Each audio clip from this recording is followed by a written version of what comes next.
Welcome to Christ Assembly. My name is Bert Allen.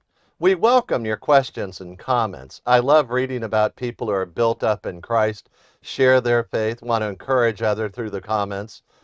I love answering questions from the Word of God. So whatever you got, we really appreciate your time to listen to the messages, to study the Word of God with us, and to love Jesus more. Let's dive into the study today. We've been doing a study on the New Testament mysteries. Remember, a mystery is something that was hidden or not fully revealed in the Old Testament as it's been revealed in the New Testament through the apostles and the prophets. So it's not like we think of a mystery. Today we think of a mystery as something that's still hidden and shrouded and we don't really know.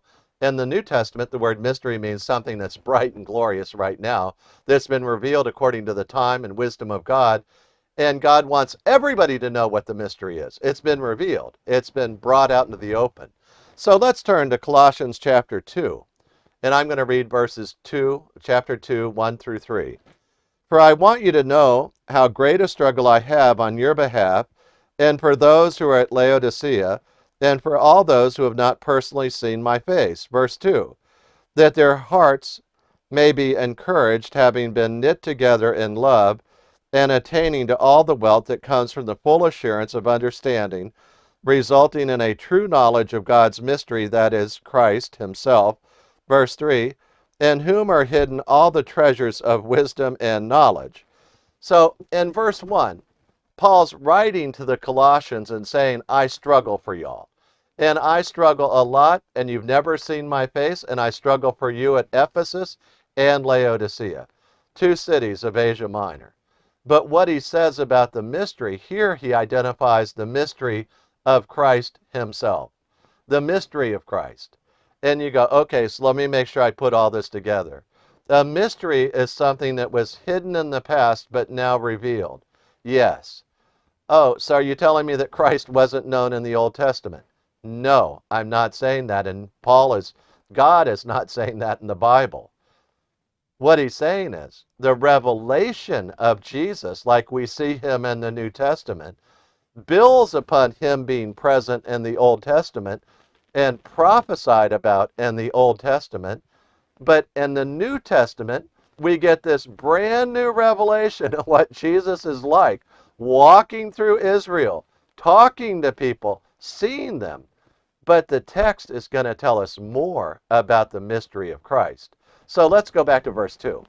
In verse 2, he said that their hearts may be encouraged.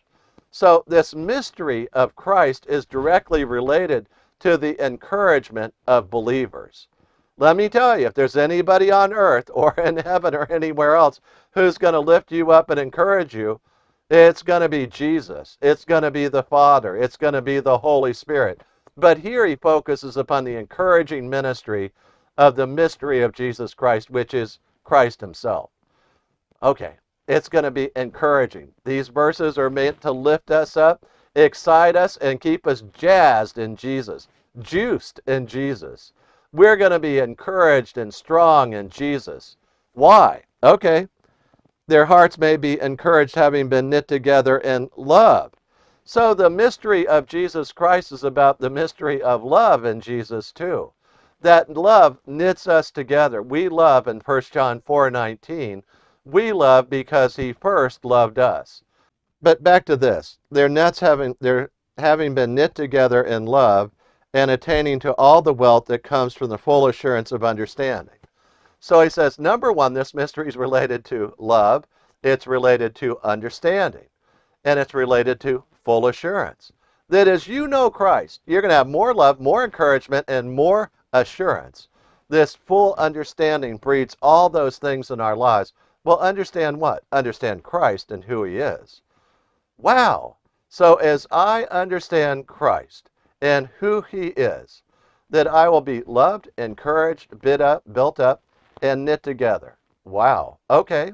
Back to this mystery. It says, resulting in a true knowledge of God's mystery. So God says, knowledge is really important in our lives as we live every day. So often people go through bad times and their emotions overwhelm them. And they live under the weight of those negative, evil emotions. And their life becomes more and more toxic. Well, what's the alternative, Bert? Live by knowledge. Live by what you know that God told you in the Bible. That God will tell you the truth that you can bank your life on. And as you bank your life upon the truth of God, in the Word of God, you will be encouraged, you'll be knit together in love, you'll understand more about what God's like, which will have a cyclical effect of building you up in courage, making you more loving, knitting you together in love with the God the Father, God the Son, God the Holy Spirit, and with other believers. But you go a little farther, and we're getting right down to the mystery itself, resulting in true knowledge of God's mystery, that is Christ himself. So there's this aspect of Jesus Christ that's more fully revealed in the New Testament about who he is, about his church, that he calls both Jews and Gentiles to be in fellowship with him through the same salvation, the same baptism. There's one faith, one hope, one love. It's all in Jesus. That all the things that we have in Christ, we all share as Jews and Gentiles because Jesus is the one Savior of all people, of all Jews, of all Gentiles. Doesn't matter who you are, where you're from, there's only one Savior, and his name is Jesus Christ. But that's the mystery. The mystery is Christ himself as Savior. But he's going to continue in verse 3, having told us the wonderful effects of knowing Christ in verse 2. He's going to develop now in verse 3 what Christ is really like now that we see him and more of his glory. So let's go look at verse 3. In verse 3 he says, "In whom are hidden all the treasures of wisdom and knowledge." We're really just scratching the surface here.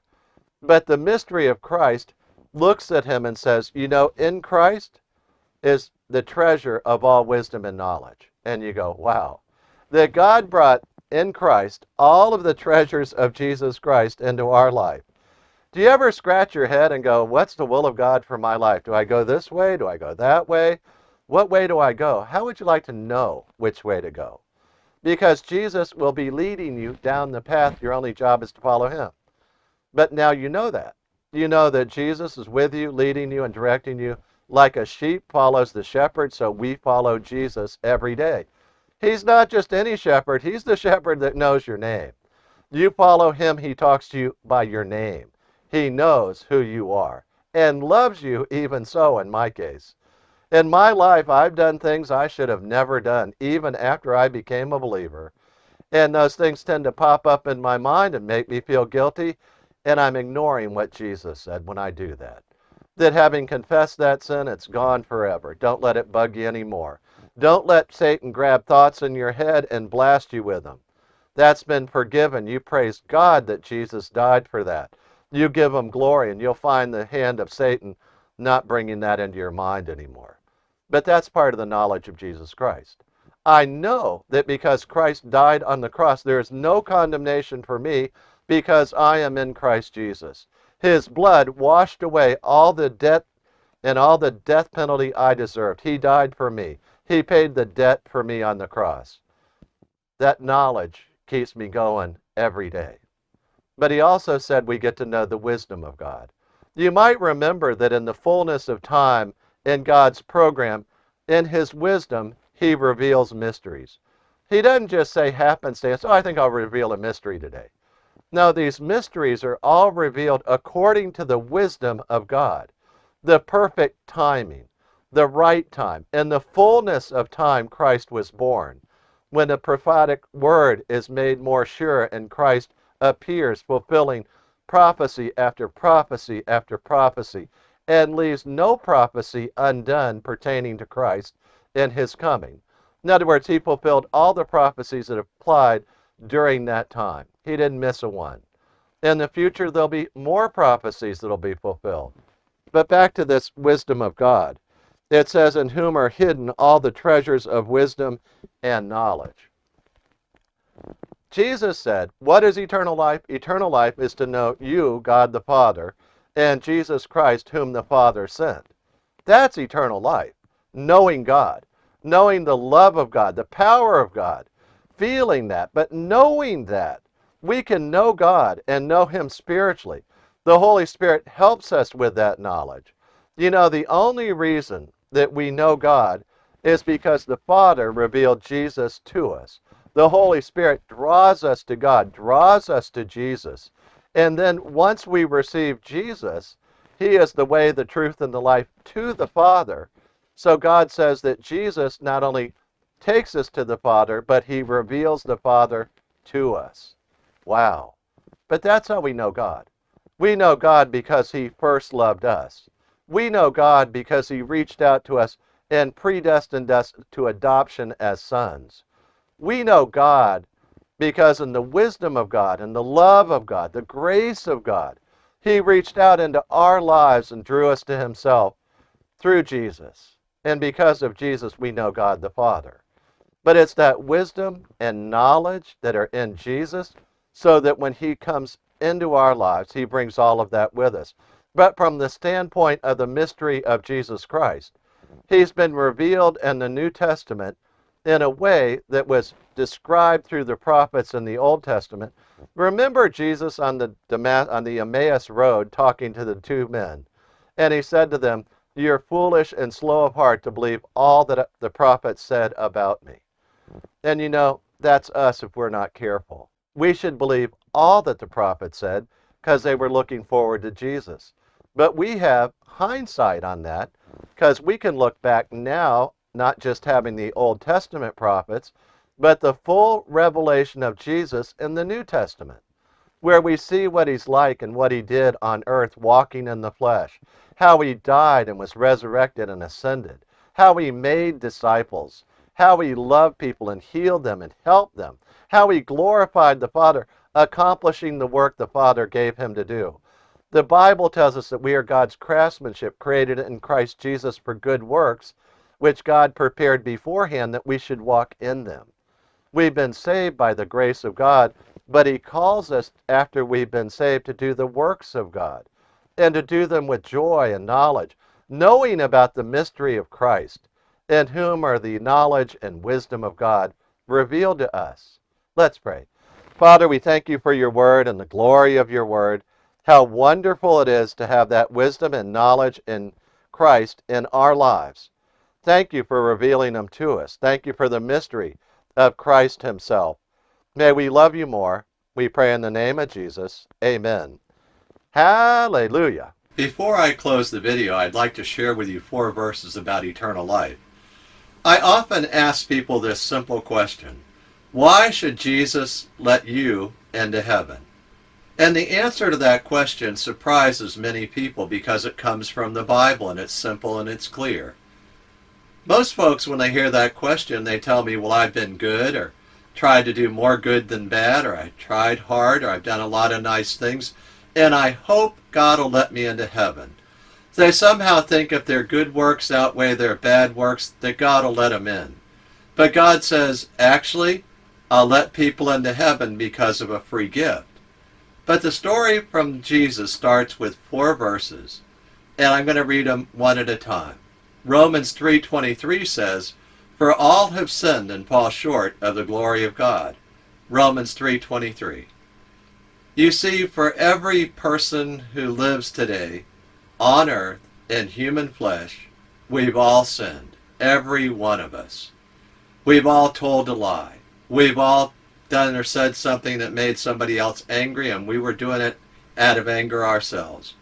We've all done things to hurt other people at one time or another. God says that's all sin, and I look upon that as falling short of my glory, God says. God says we should never fall short of His standard, which is the glory of God. Well, is it serious that we've sinned? Should I be worried about that? Everybody sinned. Why should I worry? Well, consider Romans 6:23. For the wages of sin is death, that all of us deserve the death penalty. At the moment we sinned, we incurred the death penalty for the smallest sin or the biggest sin. I'm happy that Romans 6:23 continues and says, "But the free gift of God is eternal life in Christ Jesus our Lord." You see, if you've been listening carefully and thinking about what the Bible says, so far we've learned that we're all sinners, we all fall short of the glory of God, and we all deserve the death penalty. This doesn't sound like good news until you read the last part of that last verse. It says that God has a free gift for all of us. It's in Christ Jesus our Lord, and it's eternal life. The free gift of eternal life that only Jesus Christ can give you. He said he's the way, the truth, and the life. No one comes to the Father but through him. Why would God offer us this great gift if we're all sinners? Well, Romans 5:8 tells us. It says, "But God demonstrates his own love toward us, in that while we were yet sinners, Christ died for us." He died for us. He died in our place. God loves sinners like you and like me. He died in my place and in your place. He paid the death penalty for me.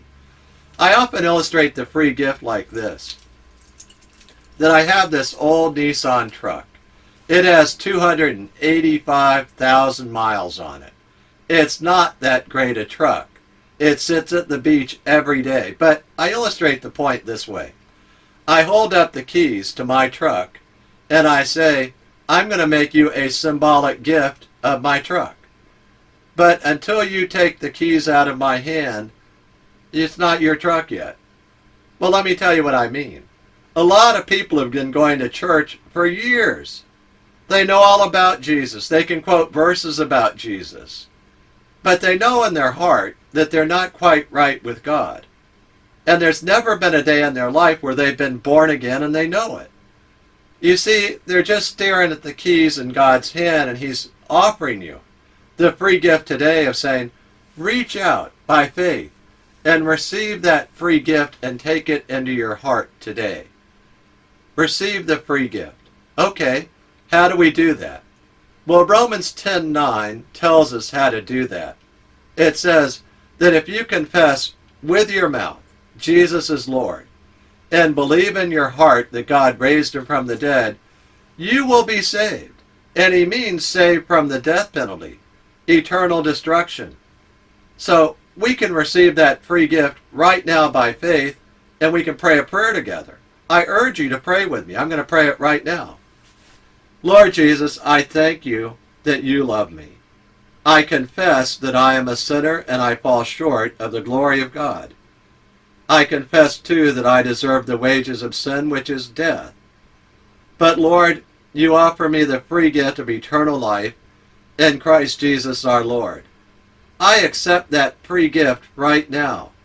I believe that you love me and that God died on the cross for me, that Jesus Christ is God, and he died on the cross for me.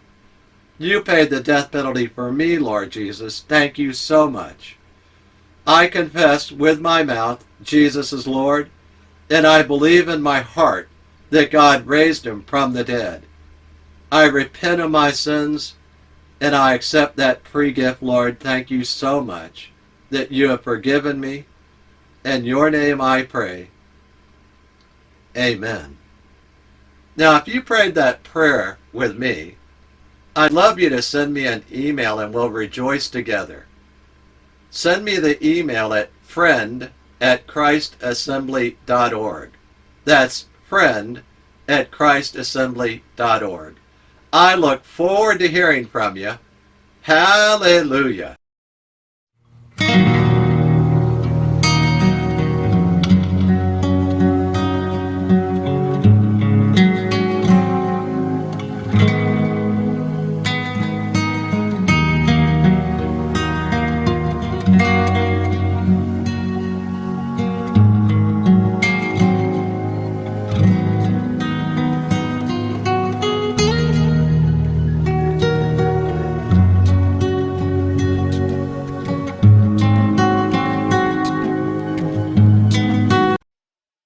Scripture quotations taken from the NASB, New American Standard Bible, copyright 1995 by the Lockman Foundation.